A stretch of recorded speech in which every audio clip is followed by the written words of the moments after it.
Hi guys, sa video na 'to papakita ko sa inyo kung paano ko 'to niluto. Simpleng-simple lang, madali lang. So, kailangan muna natin ng hotdog, ng sibuyas na pabilugang hiwa at ng ketchup na kahit anong brand, okey lang. Tapos siyempre huwag mong kakalimutan yung asin tsaka paminta para to taste. So, 'yan ang kawali ko, may tubig pa para malaman ko kung mainit na.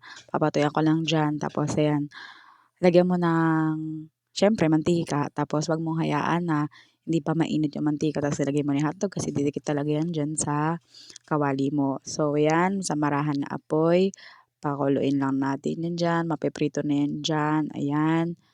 I-ano mo lang na maluto kahit papaano yung hotdog pero pre-cook naman ang hotdog palagi, ayan. Tinabi ko lang siya sa isang gilid, 'di ko na sinalin. Tapos lagay ko lang yung sibuyas, tapos i-allow ko lang na maluto, tapos 'yan nilagyan ko na ng ketchup, 'di ko na napakita sa inyo kasi dalawa lang naman ang kamay ko, 'di ba?